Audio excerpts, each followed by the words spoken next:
नमस्कार, मैं हूँ रजनीश। भारतीय राज्य व्यवस्था विषय के अंतर्गत हम क्वेश्चन आंसर सीरीज कर रहे हैं। आज की चर्चा का विषय है संसद। आज की चर्चा में हम संसद के यानी पार्लियामेंट के ऊपर जो भी प्रश्न पूछे गए हैं उन प्रश्नों के उत्तरों को जानेंगे, साथ में उनसे संबंधित महत्वपूर्ण तथ्यों के बारे में भी चर्चा करेंगे। तो आइए शुरू करते हैं। पहला प्रश्न आपके सामने है, भारत की संघीय व्यवस्था को किस नाम से जाना जाता है? भारत की संघीय व्यवस्थापिका को किस नाम से जाना जाता है, यह पहला प्रश्न है। संघीय व्यवस्थापिका का मतलब होता है कि जो केंद्र के लिए या संघीय सरकार के लिए कानून बनाए। सरकार के 3 अंग होते हैं, हमने इस पर चर्चा की थी, जिसमें व्यवस्थापिका, कार्यपालिका और न्यायपालिका होती है। व्यवस्थापिका वह अंग है जो कि कानून बनाए। तो यहाँ पर संघीय व्यवस्थापिका किसे कहते हैं? संघीय व्यवस्थापिका कहते हैं संसद को। भारत में संघीय व्यवस्थापिका का नाम संसद यानी पार्लियामेंट है। दूसरा प्रश्न है, भारतीय संसद के कितने सदन हैं? संसद के 2 सदन हैं, उच्च सदन और निम्न सदन। उच्च सदन को राज्यसभा कहते हैं और निम्न सदन को लोकसभा कहते हैं। लोकसभा को लोकप्रिय सदन भी कहा जाता है। तो इस तरह से दूसरे प्रश्न का सही उत्तर होगा 2। भारतीय संसद के 2 सदन हैं। तीसरा प्रश्न है, संसद के किस सदन को प्रतिनिधि सभा भी कहा जाता है? तो लोकसभा को प्रतिनिधि सभा भी कहा जाता है। क्यों? क्योंकि लोकसभा में जनता के चुने हुए प्रतिनिधि भाग लेते हैं। लोकसभा जनता के चुने हुए प्रतिनिधियों से मिलकर बनती है, इसलिए इसे प्रतिनिधि सभा भी कहा जाता है। चौथा प्रश्न है, संसद का लोकप्रिय सदन कौन सा है? संसद का लोकप्रिय सदन लोकसभा को कहते हैं, क्योंकि इसमें जनता के चुने हुए प्रतिनिधि चुनकर जाते हैं। अब आपको ये लग रहा होगा कि अगर इसमें जनता के चुने हुए प्रतिनिधि जाते हैं तो राज्यसभा में कौन जाते हैं? राज्यसभा में राज्यों के चुने हुए प्रतिनिधि जाते हैं, अर्थात उनका चुनाव जनता नहीं करती, बल्कि राज्यों के विधानमंडल के सदस्य उनका चुनाव करते हैं। विधानसभाओं के सदस्य उनका चुनाव करते हैं। अगले प्रश्न पर चलते हैं। अगला प्रश्न है प्रश्न क्रमांक 5, संसद के स्थायी सदन हैं। इनमें से कौन सा सदन संसद का स्थायी सदन है? स्थायी सदन क्या होता है? उसका यह मतलब है कि वह सदन जो कि कभी भंग ना हो। अब आपको ऐसा लग रहा होगा कि क्या ऐसा भी हो सकता है? तो राज्यसभा एक ऐसा सदन है जिसमें कि यह कभी भी भंग नहीं होता, बल्कि हर दूसरे साल इसके 1/3 सदस्य रिटायरमेंट यानी सेवानिवृत्त होते हैं और उन सदस्यों का पुनः चुनाव होता है। अर्थात हर दूसरे साल सदस्य सेवा मुक्त होते हैं और यह सदन हमेशा बना रहता है। जबकि लोकसभा के साथ क्या है, लोकसभा हर 5 साल में भंग होती है और दोबारा चुनाव होते हैं, दोबारा से चुन के सदस्य आते हैं। वो पुराने सदस्य भी हो सकते हैं और नए सदस्य भी हो सकते हैं। और ऐसे भंग, जिस समय लोकसभा भंग होती है उस समय की स्थिति में कोई भी लोकसभा का सदस्य नहीं होता। जबकि राज्यसभा में ऐसा नहीं है। राज्यसभा में केवल 1/3 सदस्य ही सेवानिवृत्त होते हैं एक बार में।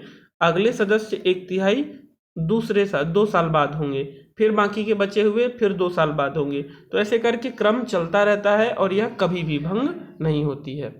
तो इस तरह से संसद का स्थायी सदन राज्यसभा है। अगला प्रश्न है, भारतीय संसद में शामिल है। भारतीय संसद में 3 चीज़ें शामिल हैं। पहला लोकसभा, दूसरा राज्यसभा और तीसरा राष्ट्रपति। तो भारतीय संसद में 3 चीज़ें शामिल हैं, लोकसभा, राज्यसभा और राष्ट्रपति। ध्यान रखिएगा, यह प्रश्न कई बार पूछा जाता है। राष्ट्रपति को भी लोकसभा, राज्यसभा के साथ भारतीय संसद का भाग माना जाता है। अगले प्रश्न पर चलते हैं। अगला प्रश्न है प्रश्न क्रमांक 7, निम्नलिखित में से कौन सा एक प्रावधान भारतीय संविधान के अंतर्गत संसद के सदस्यों के विशेषाधिकारों तथा उन्मुक्तियों को निर्धारित करता है? 7वां प्रश्न आपके सामने है, जिसमें पूछा गया है कि संसद सदस्यों या संसद के विशेषाधिकारों से संबंधित कौन सा अनुच्छेद है?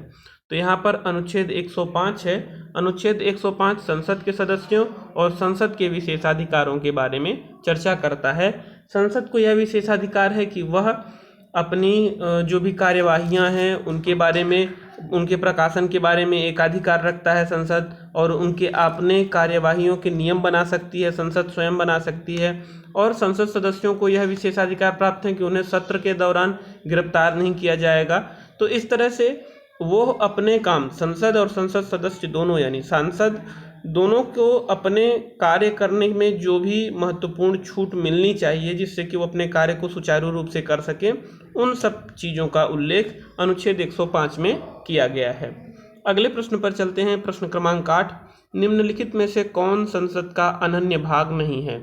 इनमें से संसद का अनन्य भाग अर्थात संसद के 3 भाग हैं, हमने चर्चा की थी इस पर, राष्ट्रपति, लोकसभा और राज्यसभा। इनमें राष्ट्रपति उपराष्ट्रपति जो है वह संसद का भाग नहीं है, उपराष्ट्रपति को संसद के अंतर्गत नहीं रखा जाता।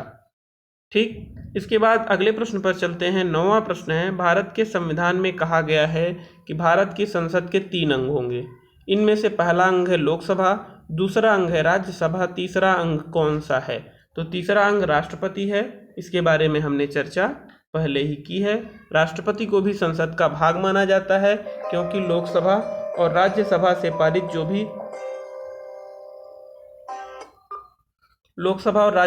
पारित जो भी विधेयक होंगे उन्हें राष्ट्रपति के हस्ताक्षर के पश्चात ही उन विधेयकों को कानून के रूप में स्वीकार किया जाएगा। तो 9वें प्रश्न का सही उत्तर है राष्ट्रपति। 10वां प्रश्न है, भारतीय संसद के कितने अंग हैं? यह भी उसी तरह का प्रश्न है। अब यहाँ पर प्रश्न एक ही प्रश्न है लेकिन अलग अलग प्रकार से पूछे गए हैं। उसका कारण यह है कि यहाँ पर हम उन प्रश्नों को दोहराकर यह प्रस्तुत करना चाह रहे हैं जिससे यह पता चल सके कि प्रश्नों का दोहराव में भी किस तरह से दोहराव का क्या चलन है, किस तरह से प्रश्न पूछे जाते हैं। तो भारतीय संसद के कितने अंग हैं? भारतीय संसद के 3 अंग हैं। भारत में लोकसभा, राज्यसभा और राष्ट्रपति। अगले प्रश्न पर चलते हैं। 11वां प्रश्न, भारतीय संविधान के किस अनुच्छेद में कहा गया है कि संघ के लिए एक संसद होगी जो राष्ट्रपति और 2 सदनों से मिलकर बनेगी? 11वें प्रश्न को फिर से पढ़ते हैं। संघ के लिए एक संसद होगी जो राष्ट्रपति और 2 सदनों से मिलकर बनेगी, यह किस अनुच्छेद में कहा गया है? तो यह अनुच्छेद 79 है। अनुच्छेद 79 में संसद का प्रावधान शुरू होता है। 79 में संसद के बारे में है, 80 में राज्यसभा के बारे में है। तो इस तरह से 11वां प्रश्न का बी ऑप्शन सही होगा, अनुच्छेद 79। 12वां प्रश्न है, निम्नलिखित में से कौन सा कथन असत्य है? ध्यान रखिएगा, गलत कथन को हमें छांटना है। तो पहला है, लोकसभा को संसद का प्रथम सदन कहा जाता है। ऐसा नहीं है, लोकसभा को संसद का दूसरा सदन कहा जाता है।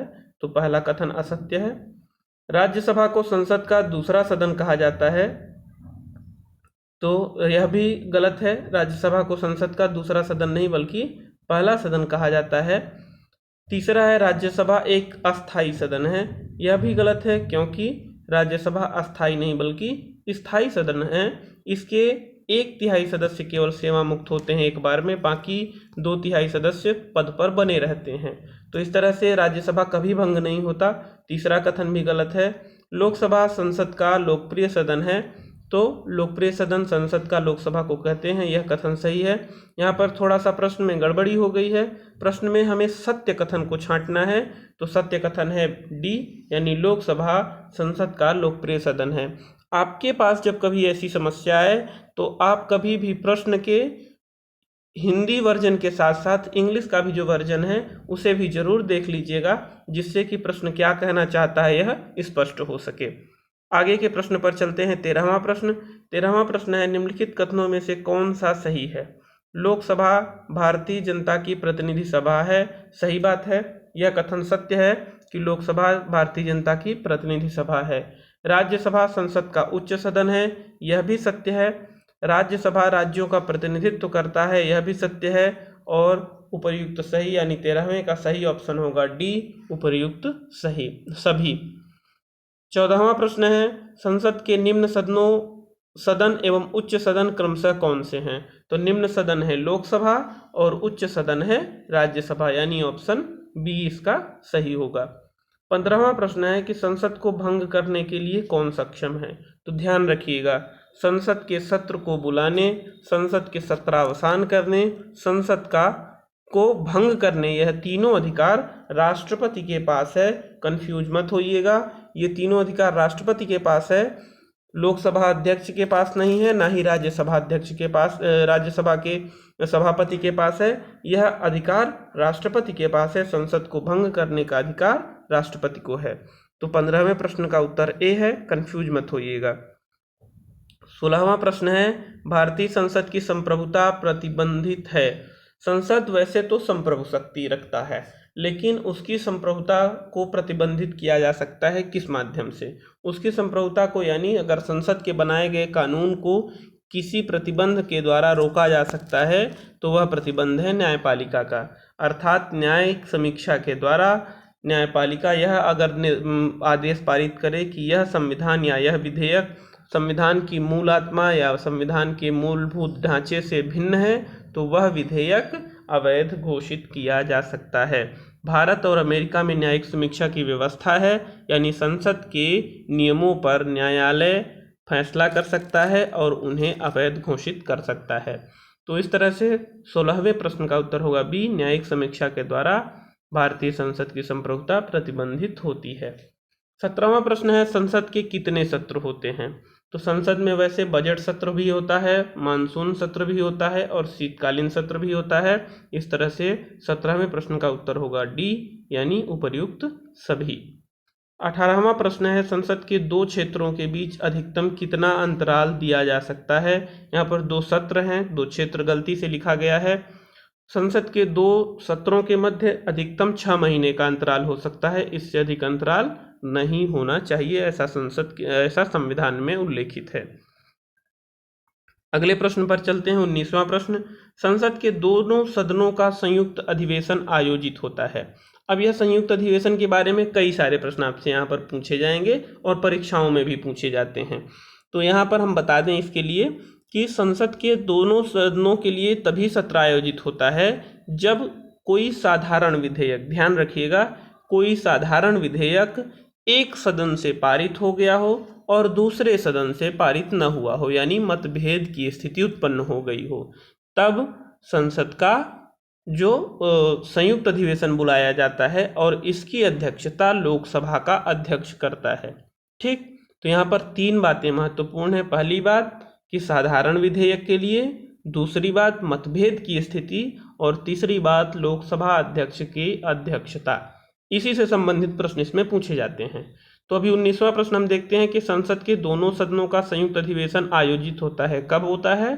तो ऐसा तब होता है जब ऐसे विधेयक पर विचार करने या उसे पारित करने के लिए जिस पर दोनों सदनों में मतभेद हो। तो यह चौथा ऑप्शन इसका सही होगा कि दोनों सदनों में किसी विधेयक पर अगर मतभेद होता है, साधारण विधेयक पर, ध्यान रखिएगा, धन विधेयक या संविधान संशोधन विधेयक पर नहीं, साधारण विधेयक पर ऐसा केवल होता है, तब की स्थिति में संयुक्त अधिवेशन बुलाया जाएगा। तो 19वें प्रश्न का सही उत्तर होगा डी, यानी केवल 4, चौथा विकल्प केवल सही है। 20वें प्रश्न पर चलते हैं। 20वां प्रश्न है, भारतीय संसद के दोनों सदनों की संयुक्त बैठक किस संबंध में होती है? तो संयुक्त बैठक किस संबंध में होती है, वही प्रश्न फिर से पूछा गया है, इसमें थोड़ा ज़्यादा डिटेल में पूछा है। इसमें विधेयकों का नाम दिया है। तो पहला है संविधान संशोधन विधेयक। तो ध्यान रखिएगा, संविधान संशोधन विधेयक में संयुक्त अधिवेशन नहीं बुलाया जाता। अगर संविधान संशोधन विधेयक दोनों सदनों में पृथक पृथक रूप से पारित होना अनिवार्य है। अगर किसी भी सदन में पारित नहीं होता तो संविधान संशोधन विधेयक गिर जाएगा, यानी निरस्त हो जाएगा। दूसरा है वित्त विधेयक। वित्त विधेयक भी लोकसभा को इसमें अधिकारिता ज़्यादा प्राप्त है, राज्यसभा उसे पारित करने के लिए बाध्य होता है, किंतु इसके लिए भी संविधान के संसद का संयुक्त अधिवेशन नहीं बुलाया जाता, ज्वाइंट जो सेशन है वह नहीं बुलाया जाता। और तीसरा है साधारण विधेयक। तो साधारण विधेयक के लिए ज्वाइंट सेशन यानी संयुक्त अधिवेशन बुलाया जाता है। चौथा है भारत के उपराष्ट्रपति का निर्वाचन। तो यह भी गलत है, बी भी गलत है, डी भी गलत है, केवल सी सही है। साधारण विधेयक के लिए ही यह संयुक्त अधिवेशन या ज्वाइंट सेशन बुलाया जाता है। अगले प्रश्न पर चलते हैं। 21वां प्रश्न। 21वां प्रश्न है आपके सामने, साधारण विधेयक से संबंधित गतिरोध को दूर करने के लिए संसद के दोनों सदनों की संयुक्त बैठक कौन बुलाता है? तो जब साधारण विधेयक से संबंधित कोई गतिरोध होता है तो उसके लिए संयुक्त बैठक राष्ट्रपति के द्वारा बुलाई जाती है। अनुच्छेद 108 में दिया गया है कि राष्ट्रपति दोनों सदनों का संयुक्त अधिवेशन, ज्वाइंट सेशन बुला सकेगा। 22वां प्रश्न है, लोकसभा व राज्यसभा की संयुक्त बैठक कब होती है? यह होती है जब कोई साधारण विधेयक लोकसभा और राज्यसभा में पारित होने पर मतभेद उत्पन्न हो। तो इसका 22वें प्रश्न का सही ऑप्शन होगा बी, लोकसभा एवं राज्यसभा में मतभेद होने पर।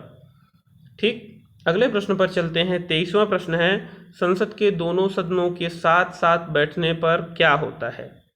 उस समय क्या होता है कि एक ऐसा बिल पास होता है जो साधारण विधेयक होगा और उस पर दोनों सदनों में सहमति न हो। तो इस तरह से 23वें प्रश्न का सही ऑप्शन होगा सी। आपको बार बार लग रहा होगा कि एक ही प्रश्न क्यों पूछा जा रहा है, यह दिखाने के लिए पूछा जा रहा है कि प्रश्नों को किस तरह से घुमाकर उनकी प्रकृति को बदलकर मुख्य रूप से प्रश्न को एक ही प्रश्न को कई तरह से पूछा जा सकता है। तो 23वें प्रश्न का सही उत्तर होगा सी। 24वें प्रश्न पर चलते हैं। यदि किसी सामान्य विधेयक पर राज्यसभा और लोकसभा के बीच गतिरोध आता है तो उसका समाधान कौन करेगा? उसका समाधान संसद का संयुक्त सत्र करेगा। राष्ट्रपति, मंत्रिपरिषद या उच्चतम न्यायालय नहीं करेंगे, बल्कि साधारण विधेयक पर अगर गतिरोध हो तो ऐसी स्थिति में संसद का संयुक्त सत्र के द्वारा उसका समाधान होगा। अगले प्रश्न पर चलते हैं। स्वतंत्र भारत के संसदीय इतिहास में अभी तक कितनी बार ज्वाइंट सेशन यानी संयुक्त अधिवेशन बुलाया गया है? तो अभी तक 3 बार बुलाया गया है। एक बार 1961 में बुलाया गया था नेहरू जी के टाइम पे। उस समय दहेज विरोध संबंधी कोई बिल था। उसके बाद 78 में बुलाया गया था बैंकिंग सेवा के लिए, और उसके बाद 2002 में आतंकवाद विरोधी अधिनियम के लिए। तो अभी तक 3 बार संसद का संयुक्त अधिवेशन बुलाया गया है और उसमें साधारण विधेयकों को पारित किया गया है। साधारणतया जो संयुक्त अधिवेशन होता है उसमें लोकसभा और राज्यसभा दोनों के सदस्य रहते हैं, तो लोकसभा सदस्यों की संख्या अधिक होती है और इस कारण से लोकसभा का जो भी विधेयक है वह लोकसभा सदस्यों के बहुमत होने के कारण पास हो जाता है, पारित हो जाता है। तो इसीलिए जब राज्यसभा किसी साधारण विधेयक पर मतभेद या अस्वीकार करती है तब संयुक्त अधिवेशन बुलाया जाता है। तो 25वें प्रश्न का सही उत्तर होगा सी, 3 बार। 26वां प्रश्न है, क्या राष्ट्रपति या उपराष्ट्रपति कभी संयुक्त अधिवेशन की अध्यक्षता करते हैं? तो ऐसा नहीं होता। राष्ट्रपति या उपराष्ट्रपति संयुक्त अधिवेशन की अध्यक्षता नहीं करेंगे। उसकी अध्यक्षता वो इसलिए नहीं करेंगे क्योंकि वो जनता के चुने हुए प्रतिनिधि नहीं हैं। तो उनकी अध्यक्षता कौन करेगा? पहले तो लोकसभा का अध्यक्ष करेगा।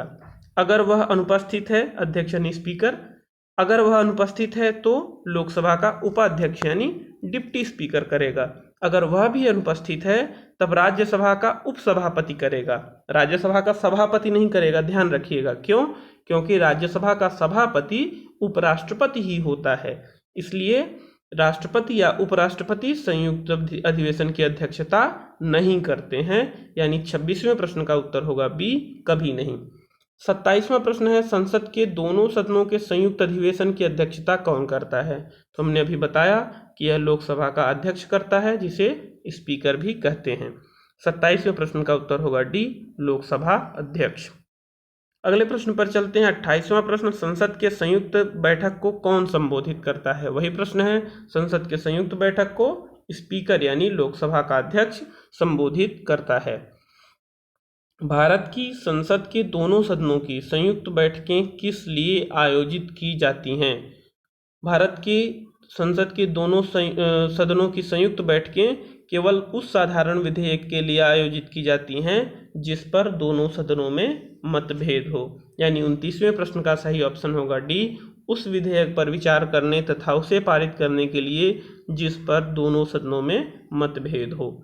अगले प्रश्न पर चलते हैं। 30वां प्रश्न है, संसद के संयुक्त अधिवेशन में विधेयक पारित होता है तो संयुक्त अधिवेशन में साधारण विधेयक रखा जाता है और इस कारण से उसे जो भी साधारण विधेयक पारित होने का सामान्य सा उसके लिए नियम है कि उसे उपस्थित और मतदान करने वाले सदस्यों के बहुमत से पारित होना चाहिए। ठीक, यानी सामान्य बहुमत से।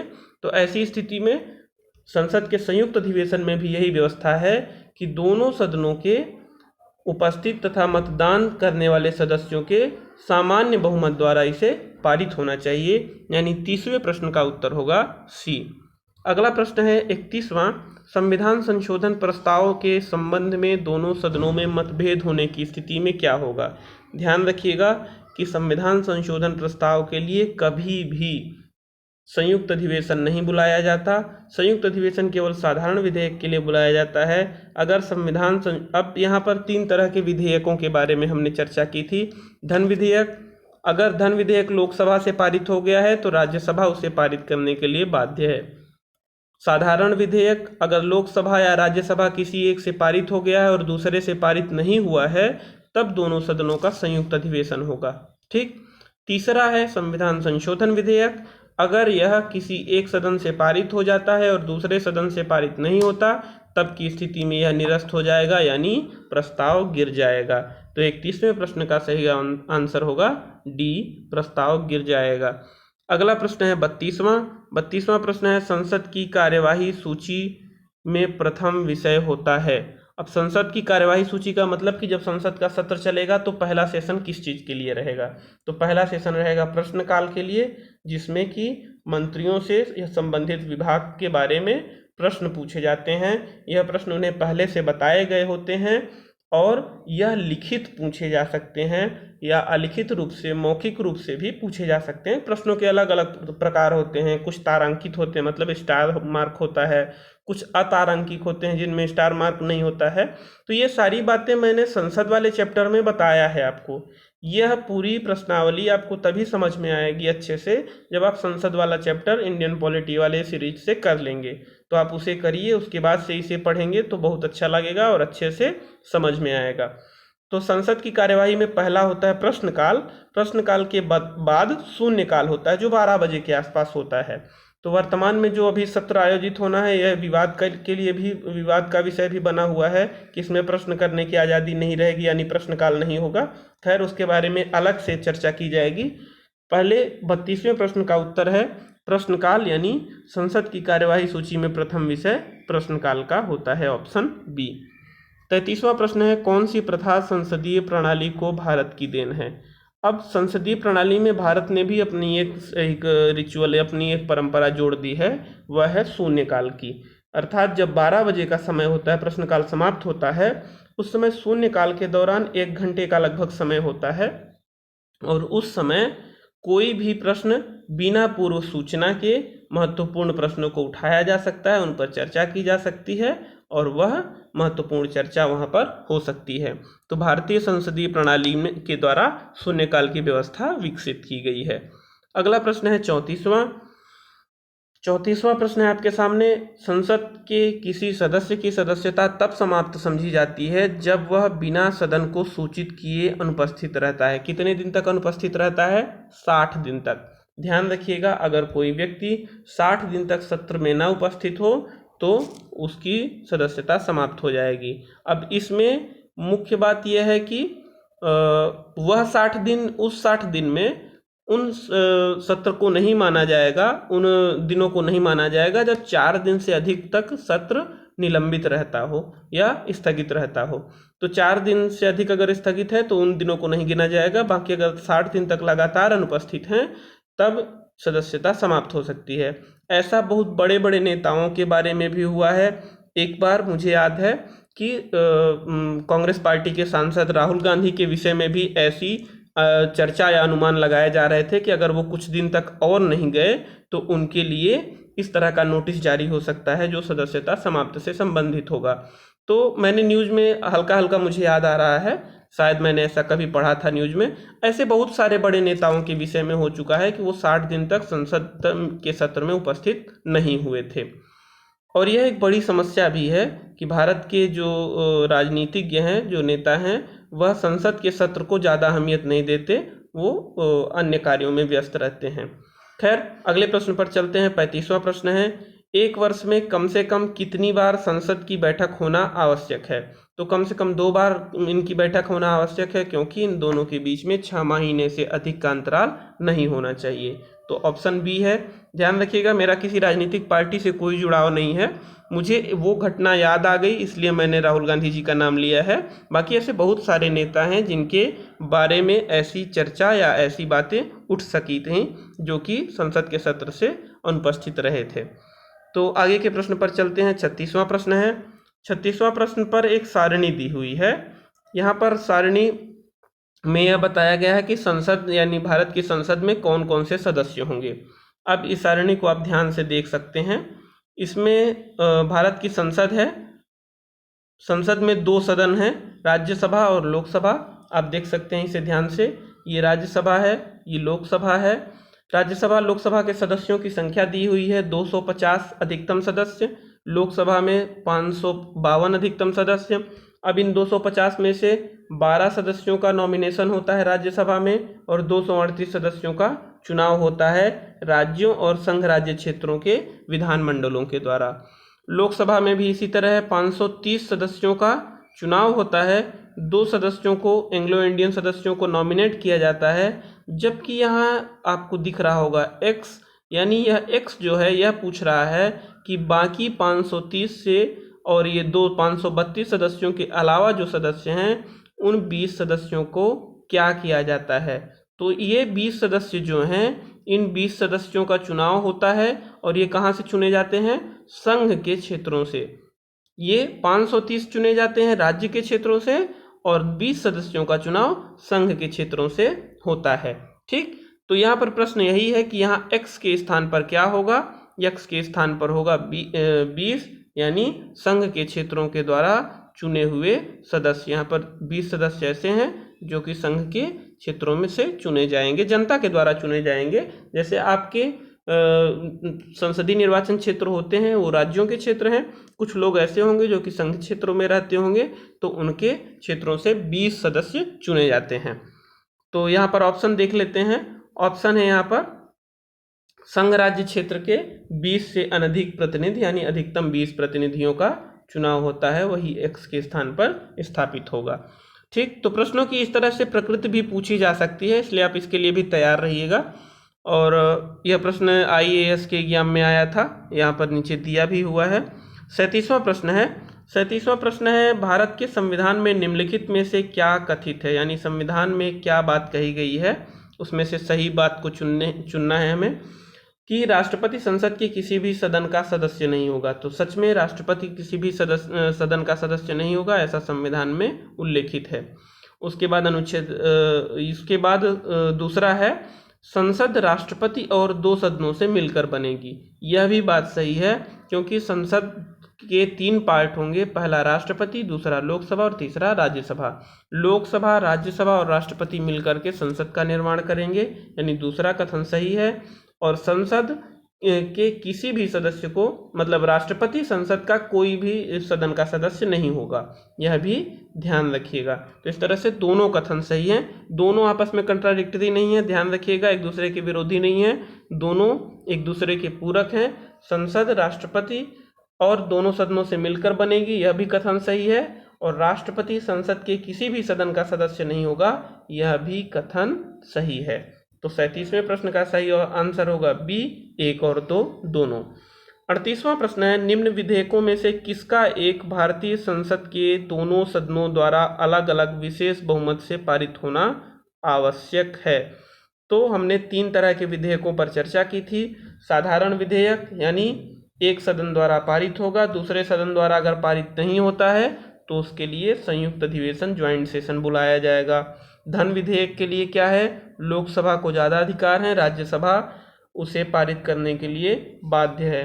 वित्त विधेयक के लिए भी यही प्रावधान है। और संविधान संशोधन विधेयक के लिए दोनों सदनों से पारित होना अनिवार्य है। अगर किसी एक सदन से पारित नहीं होता तो वह विधेयक निरस्त यानी वह विधेयक गिर जाएगा।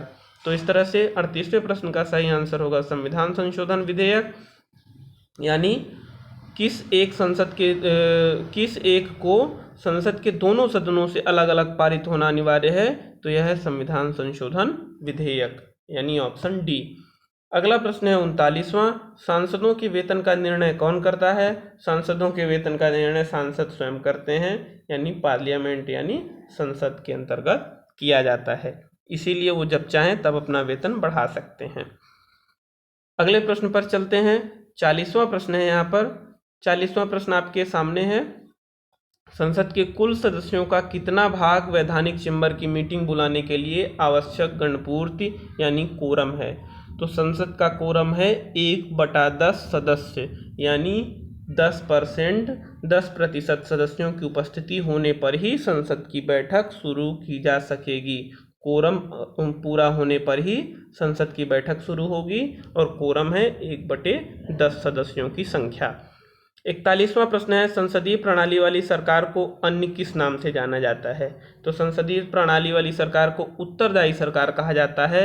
वह इसलिए क्योंकि यह इसमें जो लोकसभा जो कार्यपालिका होती है यानी प्रधानमंत्री और मंत्रिमंडल, वह संसद के प्रति उत्तरदायी होता है। अर्थात कार्यपालिका व्यवस्थापिका के प्रति उत्तरदायी होता है। व्यवस्थापिका जो प्रश्न पूछते हैं उसका उत्तर देते हैं, व्यवस्थापिका जो जिम्मेदारी देती है वह कार्यपालिका के लोग करते हैं, और अगर नहीं करते हैं तो व्यवस्थापिका कभी भी कार्यपालिका को बदल सकती है, इसलिए इसे उत्तरदायी सरकार भी कहा जाता है। 41वां का आंसर बी होगा। 42वां प्रश्न है, भारतीय राजनीतिक व्यवस्था में कार्यपालिका किसके अधीन रहकर कार्य करती है? यहाँ पर डैश डैश दिया हुआ है। भारतीय राजनीतिक व्यवस्था में कार्यपालिका व्यवस्थापिका के अधीन रहकर कार्य करती है, यानी विधान पालिका भी कह सकते हैं इसे। कार्यपालिका विधान पालिका के अधीन रहकर कार्य करती है। 43वां प्रश्न है कि संविधान लागू होने के बाद सर्वप्रथम त्रिशंकु संसद का गठन कब हुआ? त्रिशंकु संसद का मतलब होता है, हंग पार्लियामेंट का मतलब होता है कि ऐसी स्थिति जब किसी भी पार्टी को बहुमत न प्राप्त हो, तो ऐसी स्थिति में कौन सरकार बनाएगा यह नहीं पता रहता और तब गठबंधन की सरकार बनती है। ऐसा इनमें से जो 4 ऑप्शन दिया गया है, तो 1989 में ऐसी स्थिति उत्पन्न हुई थी जब उस समय 1989 की जो स्थिति थी, उस समय बोफोर्स घोटाला और उसके बाद से कांग्रेस पार्टी का मतलब जो आधार था वह कम हो गया था, जनाधार कम हो गया था, तो कांग्रेस पार्टी को 197 या उसके आसपास कुछ सीट मिली थी, जनता पार्टी को 143 के आसपास और भारतीय जनता पार्टी को आई थिंक 80 या 83 कुछ सीट मिली थी। कुल मिलाकर के किसी भी पार्टी को बहुमत नहीं प्राप्त हुआ था और ऐसी स्थिति में कौन पार्टी सरकार बनाएगी यह स्पष्ट नहीं हो पा रहा था। अभी तक बहुत कम चांसेज ऐसे हुए हैं जबकि केंद्रीय सरकार के लिए ऐसा हुआ है, पार्लियामेंट में ऐसा हुआ हो, लेकिन राज्य सरकारों में ऐसा कई बार होता है, अलग अलग राज्यों में ऐसी स्थिति उत्पन्न हो जाती है। तो इस तरह से 43वें प्रश्न का उत्तर होगा बी, यानी 1989 1989। अगला प्रश्न है 44वां, अस्थाई संसद भारत में कब तक अस्तित्व में रही? तो जब हमने संविधान सभा के बारे में बताया था तो यह भी बताया था कि संविधान सभा 2 तरह का कार्य करती थी। वह संविधान बनाने का कार्य करने के साथ साथ पार्लियामेंट का भी काम करती थी, यानी संसद का भी कार्य करती थी, और वह तब तक अस्तित्व में रही जब तक कि नई संसद यानी लोकसभा का निर्माण नहीं हो गया। तो लोकसभा का निर्माण हुआ 17 अप्रैल 1952 को और उस दिन से अस्थाई संसद समाप्त हुई, यानी 44वें प्रश्न का सही आंसर होगा डी, 17 अप्रैल 1952।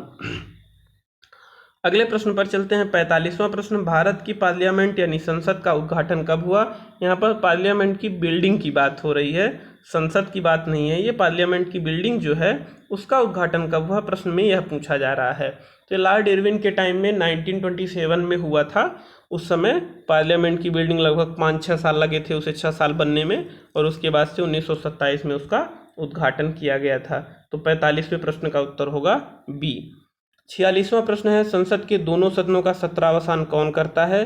संसद के दोनों सदनों का सत्रावसान राष्ट्रपति के द्वारा किया जाता है। हमने राष्ट्रपति की शक्तियों के बारे में राष्ट्रपति वाले अध्याय में बताया है और संसद के अध्याय में भी बताया है कि संसद को बुलाने का, सत्रावसान करने का और भंग करने का अधिकार राष्ट्रपति को प्राप्त है।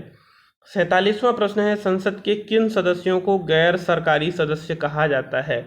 अब यहाँ पर कंफ्यूज मत होइएगा, ऐसा मत समझिएगा कि जो लोग सरकार के पक्ष में हैं वो सरकारी सदस्य हैं। गैर सरकारी सदस्य कहा जाता है उन सदस्यों को जो मंत्री नहीं होते हैं।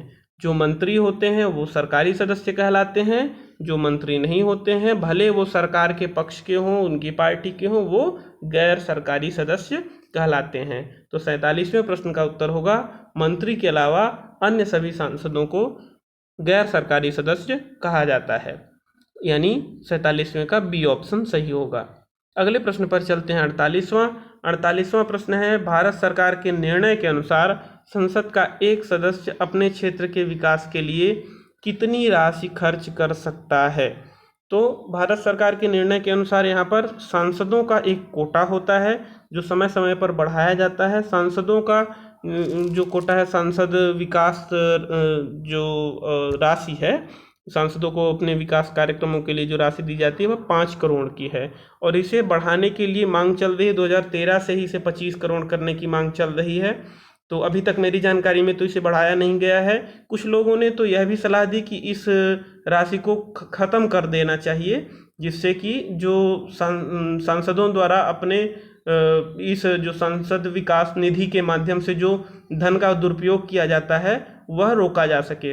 वैसे वर्तमान में इसकी राशि 5 करोड़ ही है और कोविड-19 के कारण जो महामारी फैली है उसके कारण यह समस्या उत्पन्न हुई है और सरकार ने 2 साल तक सरकार ने इस राशि के भुगतान से मना कर दिया है, जिससे सरकार को 79,07,900 करोड़ रुपए लगभग बचत में होंगे और वह उसका उपयोग सरकार के द्वारा महामारी के लिए किया जा सकेगा। तो 48वां प्रश्न है 5 करोड़ उसका उत्तर होगा। वर्तमान में 2 साल के लिए यह स्थगित की गई है, अर्थात किसी भी सांसद को यह राशि प्रदान नहीं की जाएगी। अगला प्रश्न है 49वां प्रश्न है, किसी संसद सदस्य की अयोग्यता के संदर्भ में निर्णय कौन करता है। तो अगर वह संसद का सदस्य लोकसभा का सदस्य है तो उसके लिए अध्यक्ष निर्णय करेगा और अगर राज्यसभा का है तो उसके लिए सभापति निर्णय करेंगे, अर्थात 49वें प्रश्न का उत्तर होगा बी, अध्यक्ष या सभापति। 50वां प्रश्न है, भारत की संचित निधि से धन निर्गम पर किसका नियंत्रण होता है। तो भारत की जो संचित निधि है यानी सरकारी खजाना, उसे संसद के अनुमति के बिना धन नहीं निकाला जा सकता, उस पर नियंत्रण संसद यानी पार्लियामेंट का होता है। तो इस तरह से हमने देखा कि भारतीय संसद के संबंध में जो महत्वपूर्ण प्रश्न पूछे गए हैं उन पर हमने चर्चा की, उससे संबंधित जो बैकग्राउंड उनका था और जो अन्य महत्वपूर्ण तथ्य थे उन पर भी हमने चर्चा की। अन्य जो भी आपके मन में जिज्ञासाएं उठ रही हों उन्हें आप कमेंट करके ज़रूर पूछें, उन जिज्ञासाओं का समाधान किया जाएगा। और अपने वीडियो देखा इसके लिए धन्यवाद। महादेव।